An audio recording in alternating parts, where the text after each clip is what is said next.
Okay, people, we have a pretty neat lesson today on factoring a difference of squares. This is the last of the factoring lessons, and this is a handy little trick to have or be able to identify what's called difference of squares. Difference means subtraction. Squares means, what is a square? If a number is called a square, what is it? Or my better question would be, what numbers are considered to be perfect squares? And in a previous video you may have watched where I showed you that numbers that form a perfect square, like a square again is where four sides all have the same length, those numbers are considered perfect squares. For example, the number 1, you just have one square, all the sides have the same length, 1, 1, 1, 1, that's a perfect square. So 1 is a perfect square. Is 2 a perfect square?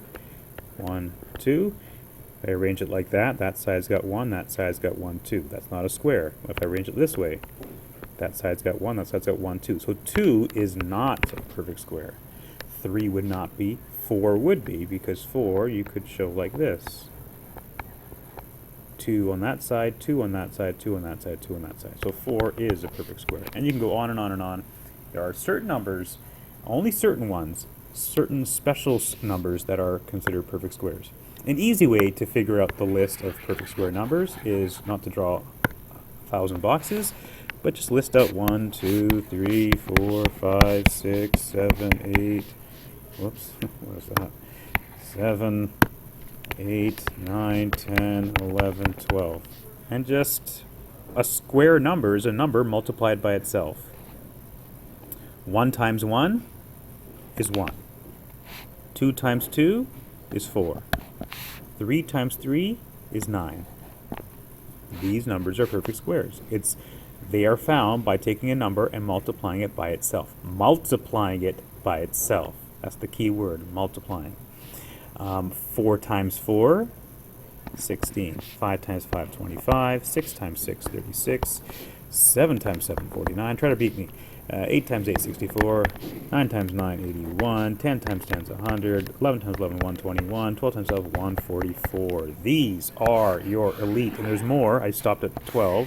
13, 14, that's 14. It goes on and on and on. These are the first 12, I guess, perfect squares. 13, I guess. Because you get them for multiplying a number by itself. People always like to think that 10 is a perfect number, but 10 is not a perfect square because there is no number that times itself to give you 10. There's a number that pluses itself to give you 10, but that's not what perfect squares are talking about. We're talking about multiplying. What number multiplied by itself gives you number, and that's what perfect squares are. Okay, so those are numbers. You should know that from before. And the list does go on and on and on. But what about these guys here? Which of these are perfect squares? X squared. Is x squared a perfect square? Well, how do you get x squared?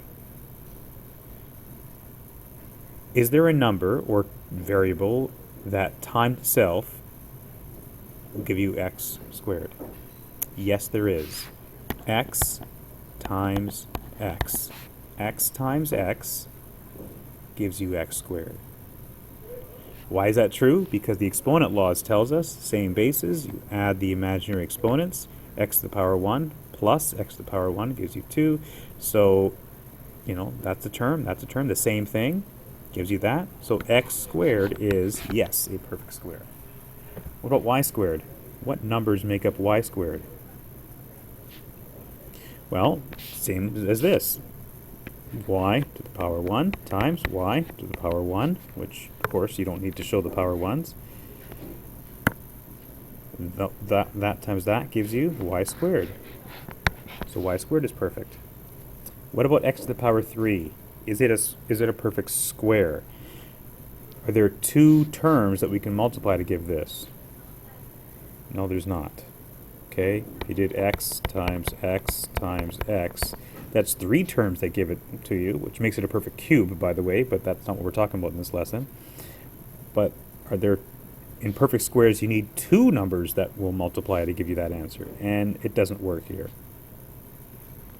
Okay, now I guess if some of you might be thinking, what about x to the power 1.5 plus x to the power 1.5? Well, that doesn't really count. You can't have decimal exponents or fractional exponents in this case. So that is not a perfect square. What about x to the 4 right here, x to the power 4? Well, hopefully you can realize that x squared times x squared will give you that, because the exponent laws, same bases, add the exponents, you get that. So these are the same, a term times another term, perfect square. What about 4x? Well, there's two parts to this term. You got the coefficient and the variable. We already know that 4 is made up of 2 times 2. So that's perfect. But is x a perfect square? Are there two things that when multiplied give you just x? And there aren't. There's none. So this is not a perfect square. What about x to the power 20? This is where it gets a little tricky for some people, and you have to realize this is not 20, this is x to the power 20. The exponent is 20, okay? Now 20 itself is not a perfect square number. It would be right around here, and there are no numbers when multiplied that will give you 20. But we're not talking about 20 as a number right here. We're talking about 20 as an exponent. Are there two terms that when multiplied give you x to the power 20? Looking at our exponent rules, like here, we saw that there were. X to the power 10 times x to the power 10 gives you x to the power 20. Because our exponent rules tells us when you're multiplying, whoops, I wrote a little boo-boo there, x to the power 10. When you're multiplying and the bases are the same, you add the exponents. So that's x to the power 20. That is a perfect square. What about 4x squared? We already told you that 4 is a perfect square, made of 2 times 2. What about x squared? Well, it's made of x times x. So for these things here, we have a coefficient and a variable. They both have to be perfect squares. So this is a perfect square, both the coefficient and the variable. Unlike this one here, where 10, there is no number or pair of numbers that when multiplied give you 10. But y squared is made of y times y. But both of them have to be perfect squares in order for this whole thing to be a perfect square itself. So nope, that's not. This is made of 8 times 8. And y is made of y times y. So that is a perfect square. 144 is made of 12 times 12. X is not a perfect square. No two x's of any type of exponent give you just x. Well, I guess x to the half plus x times x to, no, not even that actually. Actually, x to the half times x to the half is wood, but you can't have decimals or fractions in the exponent thing. Anyways, that's not. Okay. Now, I know I just said you can't have things with the x to the power something and make an exponent. That's not true. But we'll get to that later. Anyways, so now we get to questions like this where we have to factor x squared minus 16. When you see something like this, you're thinking, what? Factor this? Usually there's 3 parts to this. I'm used to a trinomial. But actually, you're able to factor this, because this is what I've been hyping up. This is a difference of squares. Difference, we're subtracting, and this number, or that term, and that term are both squares. So they are difference of squares. So we will be able to factor this. I'll come back to that later. Do we have a difference of squares here? Okay, we have a difference because there's a minus sign. And is that a square number? Yes, it is. Y times y. Is this a square number? Yes, it is. 8 times 8. So we were able to factor this. I'll show you how in a second. So we can factor that for sure. How are we going to factor that? Well, remember, factoring is the opposite of foiling. And if we have something like this, and we FOIL it, 3a times 3a is 3 times 3, 9. A times a is a squared. And then 3 times negative 4 is negative 12a. That times that. Positive 4 times positive 3, positive 12a. And then 4 times negative 4, negative 16. And we do like the collecting like terms. That's a like term, that's a like term. 12 minus negative 12 plus 12 is 0. What are we left with? 9a squared minus 16. We did this before. This is review. Can you then, looking at the answer here, see how we can go backwards and factor it? First off, realize, is this a difference of squares? And it is. That 9 is made of 3 times 3. That a is made of 8 times a. This 16 is made of 4 times 4. So can you think of a trick, without me explaining it, of how you can go from here, the thing that you need to factor, and go to there? Just in one step. How do we go from there to there?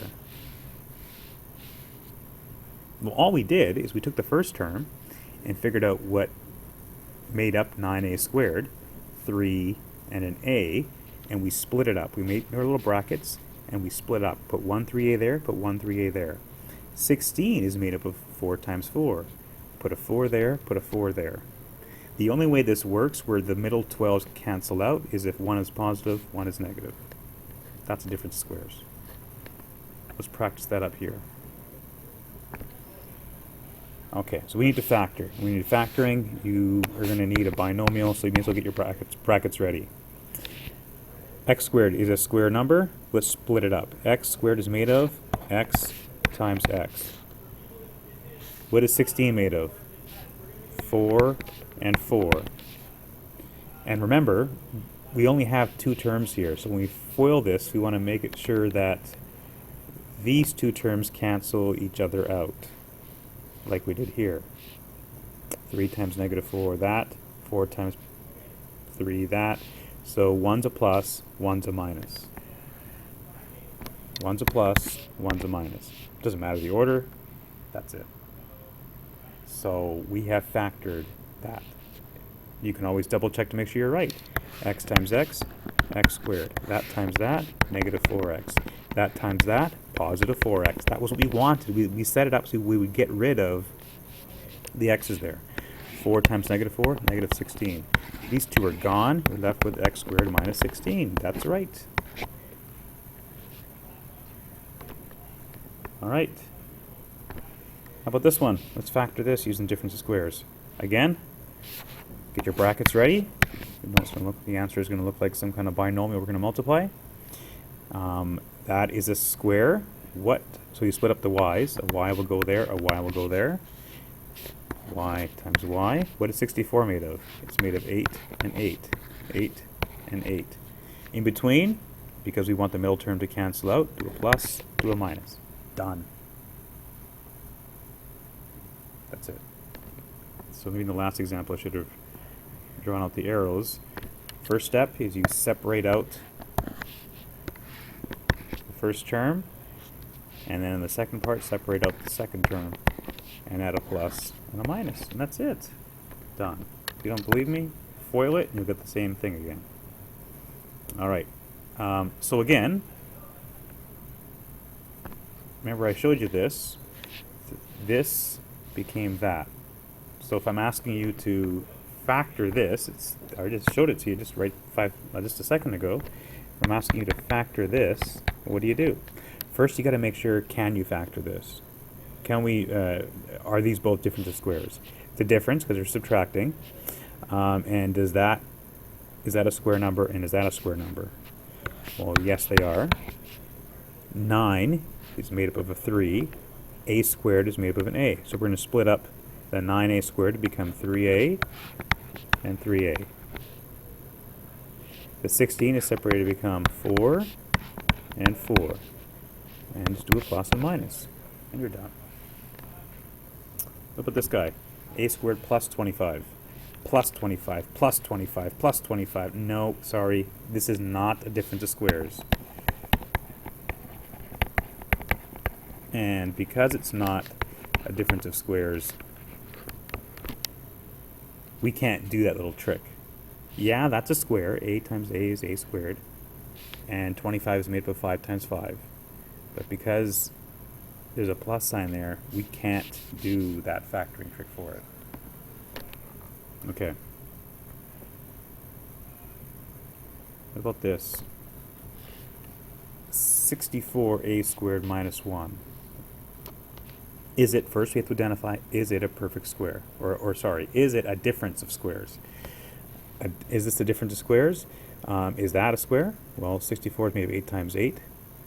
A squared is made of A times A, so that's a perfect square. Is 1 a perfect square? Yes, it is. 1 times 1 gives you 1. Remember, we look in the list up here, that we have 1 is a perfect square, and 64 is a perfect square made of 8 times 8. 1 is made of 1 times 1. So, yes, we can do it. Make your brackets. This becomes, again, 8a, and that's 8a.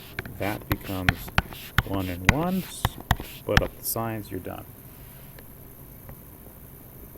How about this? X to the power 8 minus y to the power 4. Is that a perfect square? Yes, it is, because x to the power 4 times x to the power 4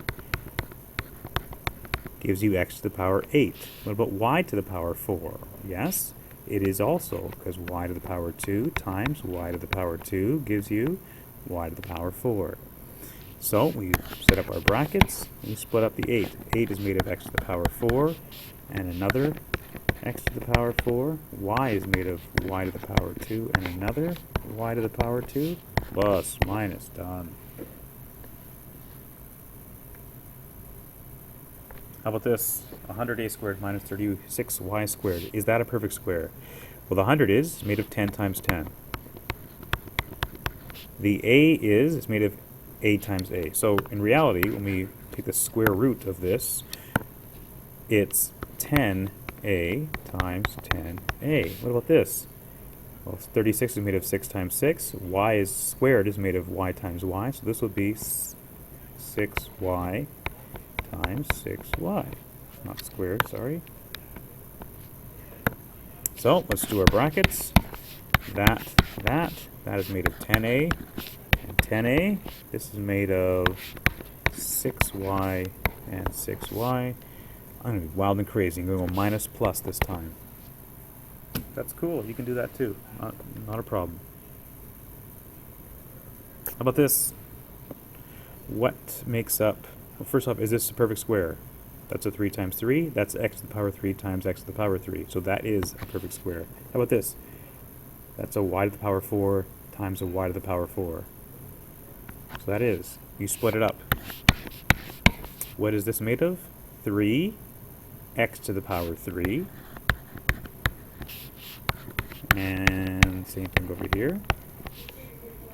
And this is made of y to the power 4 and y to the power 4. Plus, minus, done. Alright, how about this one? On to this tricky one, which looks innocent enough, but take a look. You've got x to the power 4 minus x minus 1, and x to the power 4, you should know, is x squared times x squared. And 1 is made of 1 times 1, so when we draw out our brackets, we'll split up the x to the power 4 to make x squared here, and x squared there, a 1 there, and a 1 there. Put a plus, put a minus, and you think we're done. But we're not done. Look what we just created. That's not a difference of squares because, yeah, that's a square, but that's a plus, not a difference sign. But this is a difference of squares here. So we're not done factoring yet. We can factor this further. This one cannot continue. We've already factored it. And there's not a difference of squares. We cannot continue. But this we can. Because x squared is made of x times x. And 1 is made of 1 times 1. So we can further factor this. It's rare, but it does happen once in a while. This becomes x and x. that becomes 1 and 1 plus minus. So then the final answer becomes, we can just bring this down, x squared plus 1 and then all that. Because x is not a square number, you cannot factor that further. So that is your answer. Tricky, tricky, tricky. Anyways, here's skill testing questions. Good luck with this stuff. And the whole trick is identifying a difference of squares and then using the trick. Talk to you later. Bye.